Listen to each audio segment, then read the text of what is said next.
Welcome back to my channel. Guys, आज हम बात करने वाले हैं एक German crime thriller film 3096 days के बारे में। ये फिल्म 2013 में रिलीज हुई थी और इसे डायरेक्ट किया है शैरी हॉर्मैन ने। इस फिल्म की IMDb रेटिंग है 6.4 आउट ऑफ 10 और ये फिल्म बेस्ड है नताशा काम्पुश किडनैपिंग केस के ऊपर। नताशा काम्पुश एक ऑस्ट्रियन लड़की है जिसे 10 साल की उम्र में किडनैप कर लिया गया था और उसके बाद 8 साल तक उसका कुछ भी पता नहीं चल पाया।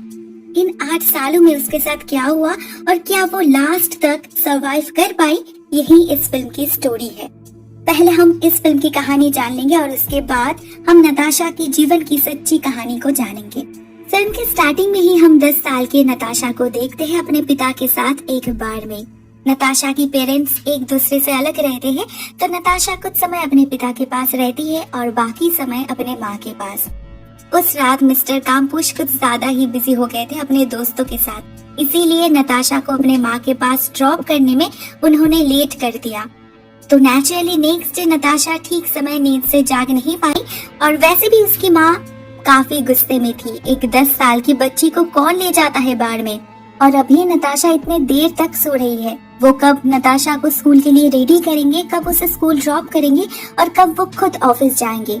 वो जल्दी कर रहे थे और बातों बातों में माँ बेटी एक दूसरे से झगड़ने लगते हैं। नताशा की माँ काफी स्ट्रिक्ट है, वो नताशा की ऐसी बिहेवियर टॉलरेट नहीं कर पाती और वो उसे बहुत जोर से डांट देती है। नताशा बहुत दुखी हो जाती है और वो अपने माँ के लिए वेट किए बिना बाई फुट स्कूल के लिए रवाना हो जाती है। लेकिन शायद यही उसकी लाइफ की सबसे बड़ी गलती थी, क्योंकि उस दिन वो स्कूल पहुंच नहीं पाई थी। रास्ते में एक वुल्फगैंग नाम के व्यक्ति उसे किडनैप कर लिया था। वो चिल्लाने लगती है तो वो आदमी उसे मारकर बेहोश कर देता है। जब उसका सेंस लौटता है वो देखती है वो एक बहुत ही छोटी सी कमरे में है। इस रूम में कोई खिड़की नहीं थी, सिर्फ एक छोटा सा एग्जॉस्ट फैन था और इतनी छोटी सी जगह में ही एक टॉयलेट और बेसिन भी था। इसके अलावा इस रूम में और कुछ भी नहीं था, कुछ भी नहीं। नताशा दरवाजे पर नॉक करती है जो बाहर से लॉक्ड था, मगर उसे कोई भी रिस्पॉन्स नहीं मिलता।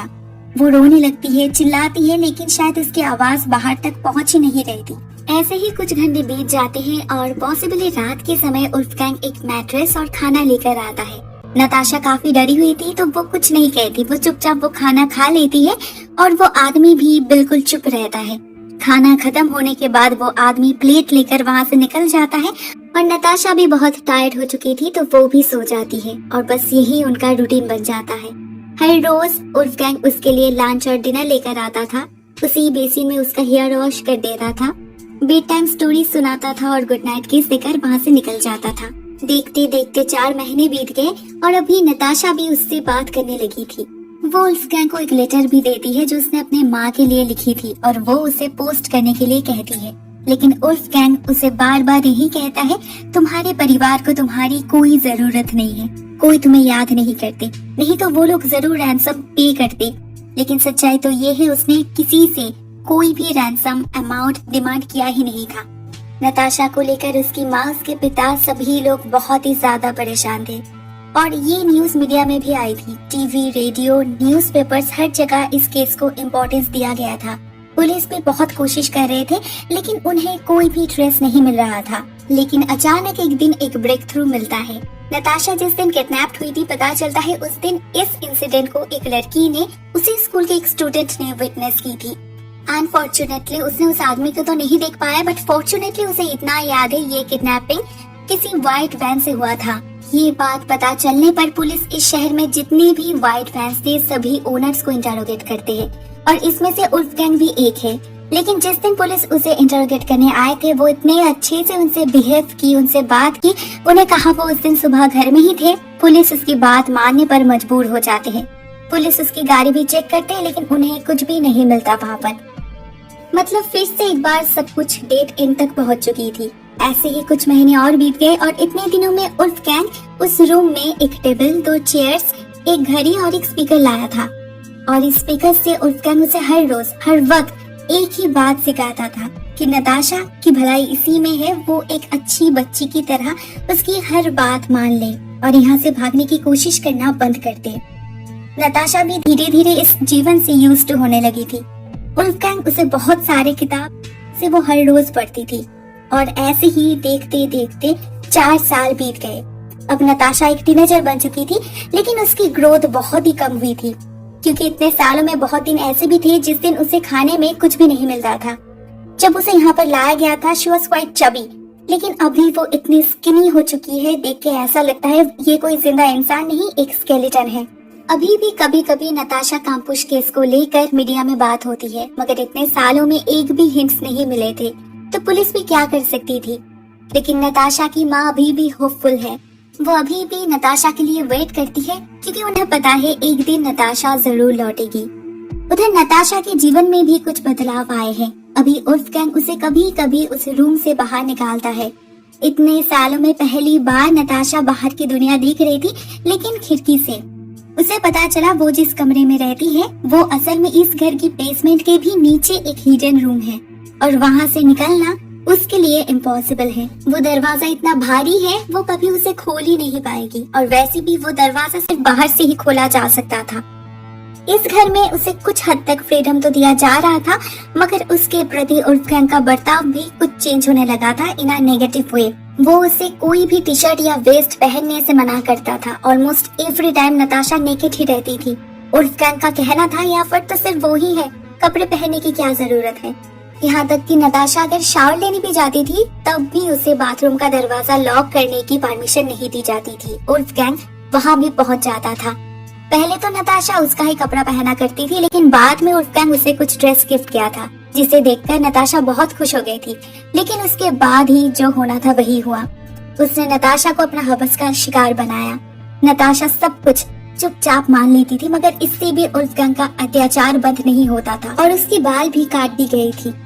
नताशा अगर एक छोटी सी गलती भी करती थी तो उसे ब्रूटली मारा जाता था, और ये जैसे एक रेगुलर रूटीन बन चुकी थी। अभी भी उसे कई दिनों तक भूखा रहना पड़ता था, उसे खाना नहीं दिया जाता था, और भूखे पेट ही उसे इस घर के सारे काम करना पड़ता था। वुल्फगैंग इस घर में कंस्ट्रक्शन का काम भी कर रहा था, वहाँ पे भी नताशा को हेल्प करना पड़ता था। इतने सारे काम करने के बाद वो वुल्फगैंग के लिए कुकिंग भी करती थी, लेकिन उसे वो खाना नहीं मिलता था। उसके सामने ही वुल्फगैंग वो खाना खाता था और वो बस उसे देखती रहती थी।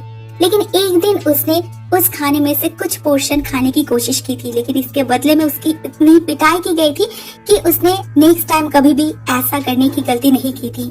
इस वक्त नताशा को पता चलता है वो जब छोटी थी तब वुल्फगैंग उसे एक शॉप में देखा था अपने माँ के साथ, और वो स्माइल कर रही थी, और उसकी उस हंसी से वुल्फगैंग फैसिनेटेड हो चुका था, और तभी से वो उसे फॉलो करने लगा था। वो कब स्कूल जाती है, कब स्कूल से लौटती है, वो सब कुछ मार्क करता था। मतलब ये किडनैपिंग उसने ऑलमोस्ट 1 साल से प्लान किया था, और ये रूम बनाने में ही तो 6-7 महीने लग गए थे। पिछले कई सालों से नताशा इस घर में बंद है। बाहर की दुनिया कैसी है वो ऑलमोस्ट भूल चुकी है, लेकिन एक दिन वुल्फगैंग उसे लेकर बाहर निकलता है। उसे घर के लिए कुछ सामान खरीदना था, तो वो लोग एक शॉपिंग सेंटर में जाते हैं, और वहाँ पर कुछ मिनट्स के लिए नताशा खुद को अकेला पाती है। वहाँ पर कुछ लोग और भी थे, तो नताशा अगर चाहती तो वो उनसे मदद मांग सकती थी, मगर वो कुछ नहीं कर पाई। उसकी हिम्मत ही नहीं हुई। उसने कोशिश की थी, लेकिन इतने सालों के खामोशी से वो यूज्ड हो चुकी थी। वो चाहकर भी कुछ नहीं कह पाई, और बस कुछ ही मिनट में वुल्फगैंग वहाँ पर आ जाता है, और वो लोग सामान लेकर घर लौट आते हैं। उस दिन तो वो कुछ नहीं कर पाई थी, लेकिन नेक्स्ट डे जब वुल्फगैंग उसे लेकर स्की बोर्डिंग करने जाता है, वहाँ पर वो सेकेंड टाइम अटेम्प्ट लेती है। वो जब वॉशरूम में थी वहाँ पर उसे और एक लेडी मिल जाती है। नताशा उसे अपना नाम बताती है और उनसे मदद मांगती है, लेकिन शायद उसकी किस्मत ही फूटी थी। वो लेडी उसकी बात समझ ही नहीं पा रही थी, शायद वो उसकी लैंग्वेज समझ नहीं पा रही थी। लेकिन वुल्फगैंग को उसके इस अटेम्प्ट के बारे में पता चल चुका था, और उसके बदले में उसने नताशा को इतना मारा कि नताशा की हालत ही खराब हो गई। लेकिन उसने मन ही मन ये ठान ली थी अब जो भी हो वो कुछ भी करके यहाँ से भाग निकलेगी। लेकिन कैसे? दरवाजा तो हमेशा लॉक्ड रहता है। वुल्फगैंग ने उसे ये तक कहा है इस घर में हर जगह विंडोज और डोर्स में बूबी ट्रैप्स लगाए गए हैं। अगर उसने भागने की कोशिश भी की तो वो श्योरली मरने वाली है, और अगर उसने किसी से बात करने की कोशिश की तो वुल्फगैंग के पास जो गन है उससे वो नताशा को और उस व्यक्ति का खून कर देगा। नताशा इस लाइफ से इतना ज्यादा फ्रस्ट्रेटेड हो चुकी थी कि एक दिन उसने उस कमरे में कुछ टॉयलेट पेपर्स जलाकर सुसाइड करने की भी कोशिश की थी, लेकिन जब पूरे कमरे में धुआं भर गया, उसे सांस लेने में तकलीफ हो रही थी, तो उसने जल्दी से आग बुझा दी थी। मगर रात में जब वुल्फगैंग उस कमरे में आया तो वहाँ कुछ जलने की स्मेल आ रही थी और वो समझ गया था नताशा सुसाइड करने की कोशिश की थी। नहीं तो वो मान ली थी वहाँ पर कुछ चल रहा था, लेकिन उसने कम्प्लीटली डिनाई की थी, जिससे वुल्फगैंग का शक और भी ज्यादा गहरा हो गया। और इस बार वुल्फगैंग उसे इतना मारा, इससे अच्छा तो नताशा मर गई होती। मतलब नताशा ना अपने मर्जी से जी सकती थी ना मर सकती थी। उसकी पूरी लाइफ जैसे वुल्फगैंग कंट्रोल कर रहा था। एक दिन वुल्फगैंग उसे अपनी गाड़ी की सफाई करने के लिए कहता है तो नताशा काम पर लग जाती है और वो वैक्यूम क्लीनर यूज कर रही थी। वुल्फगैंग भी वहाँ पर ही था, लेकिन वैक्यूम क्लीनर से इतना ज्यादा आवाज आ रही थी कि उसे एक कॉल रिसीव करने घर के अंदर जाना पड़ता है और बस नताशा को मौका मिल जाता है। लेकिन वो अभी भी डरी हुई है, मगर वो ये भी जानती है ऐसा मौका शायद उसे और कभी नहीं मिलने वाला। वो खुद को समझाती है और भागकर उस घर से बाहर निकल जाती है। उसके बाद कुछ मिनट के लिए वो सिर्फ भाग रही थी। वो कुछ नहीं समझ पा रही थी वो क्या करे, कहाँ जाए। इसके बाद वो एक गार्डन में घुस जाती है और वहाँ पर उसे एक लेडी मिल जाती है। नताशा उसे अपना नाम बताती है और पुलिस को कॉल करने के लिए रिक्वेस्ट करती है। कुछ घंटे बाद 2 पुलिस ऑफिसर्स आते हैं और उसे उसके पेरेंट्स के पास ले जाते हैं और रास्ते में नताशा को पता चलता है पुलिस वुल्फगैंग को अरेस्ट कर पाए इससे पहले ही उसने सुसाइड कर ली है। सो फाइनली 8 साल बाद नताशा खुद को फ्री कर पाई है और अभी वो सच में आजाद है। दिस फिल्म एंड्स हियर और अभी हम इस फिल्म के पीछे ट्रू स्टोरी को जानेंगे। नताशा काम्पुश एक ऑस्ट्रियन लेडी है जिन्हें 2 मार्च 1998 में किडनैप कर लिया गया था और किडनैपर का नाम था वुल्फगैंग प्रिकलोपिल। जो इस किडनैपिंग की विटनेस थी उसने बताई थी एक व्हाइट वैन में 2 आदमी नताशा को उठा ले गए थे, मगर नताशा सिर्फ वुल्फगैंग के बारे में ही बताई थी। उस वक्त 776 व्हाइट वैन को इस केस में चेक किया गया था और किडनैपिंग के समय नताशा के पास उसका पासपोर्ट भी था, इसलिए देश के बाहर भी सर्च ऑपरेशन जारी की गई थी। पुलिस को ये तक लगा था शायद ये कोई चाइल्ड पोर्नोग्राफी या फिर ऑर्गन ट्रैफिकिंग का केस हो सकता है, तो एक फ्रेंच सीरियल किलर को भी इस बारे में इंटरोगेट किया गया था। उन 8 सालों में नताशा को गैराज के नीचे एक 54 स्क्वायर फीट के कमरे में रखा गया था और वो रूम कम्प्लीटली साउंड प्रूफ था। लेकिन इतना सब कुछ सहन करने के बाद भी पता नहीं कैसे नताशा सब कुछ बहुत पॉजिटिवली ले रही थी। नताशा अपने स्टेटमेंट में ये बताई थी वहाँ पर रहने के कारण उसे कभी कोई बैड हैबिट्स का शिकार नहीं होना पड़ा। वो स्मोक नहीं करती, शराब नहीं पीती। उन 8 सालों में उसने बहुत सारे किताब स्टडी कर चुकी थी। इवन उसने वहाँ पर उन 8 सालों में कुकिंग और नीटिंग भी सीख ली थी। लेकिन वो ये भी एक्सेप्ट करती है वहाँ पर उसे बहुत नेगेटिविटी फील होती थी। इवन वुल्फगैंग उसे इतना मारता था वो कई दिनों तक चल भी नहीं पाती थी। उसे इंटेंशनली खाना नहीं दिया जाता था जिससे वो फिजिकली वीक हो जाए और भागने की कोशिश ना कर पाए। ऑन 23 अगस्त 2006 नताशा उस घर से भाग निकली थी। उसने रास्ते में बहुत लोगों से मदद भी मांगी थी मगर कोई उसे हेल्प नहीं किया। एट लास्ट उसने एक घर में जाकर खिड़की से एक ओल्ड लेडी से मदद मांगी थी और तब जाके पुलिस ऑफिसर्स आके उसे वहाँ से ले गए थे। लेकिन उसके आइडेंटिफिकेशन में थोड़ा बहुत प्रॉब्लम हो रही थी क्योंकि जैसे फिल्म में दिखाया गया है वो पहले बहुत ही ज्यादा चाबी हुआ करती थी, लेकिन अभी वो इतना ज्यादा स्किनी हो चुकी है कि उसकी पेरेंट्स के लिए भी उसे पहचान पाना बहुत ही मुश्किल है। लेकिन उसके शरीर में एक बार्थ मार्क देखकर उसके पेरेंट्स उसे पहचान पाए और उस रूम से उसका पासपोर्ट भी मिल गया था और बाद में डीएनए टेस्ट भी हुआ था। लेकिन हैरानी की बात यह है इस केस में कुछ ऐसी बातें भी पता चला है जो काफी कंफ्यूजिंग है। उस 8 साल में उसे कभी कभी उस घर के गार्डन में अकेले घूमते हुए देखा गया था। तो यहाँ पर सवाल ये है उसने क्यों किसी से मदद नहीं मांगी थी या फिर किसी से बात करने की कोशिश नहीं की थी। इसका कारण ये हो सकता है फिल्म में जैसे दिखाया गया है वुल्फगैंग नताशा को वार्न किया था अगर उसने किसी से भी बात करने की कोशिश की तो उसे मार दिया जाएगा। लेकिन एक दिन वुल्फगैंग का बिजनेस पार्टनर उस घर में आए थे और उसने नताशा को भी देखा था जो काफी खुश थी। ऐसा लग ही नहीं रहा था कि उसे फोर्सफुली वहाँ पर रखा गया है। पता नहीं क्यों नताशा इनिशियली उस स्की बोर्डिंग ट्रिप के बारे में भी डिनाई करती है बट बाद में वो मान लेती है और वो इंटरव्यूअर से ये भी कहती है कि उसने कई बार घर के अंदर बॉटल्स फेंक कर आवाज करने की कोशिश की थी जिससे लोग उसे सुन पाए। उसने एक बार रनिंग कार से भी कूदने की कोशिश की थी but everything was in vain क्योंकि वो भी नहीं कर पाई।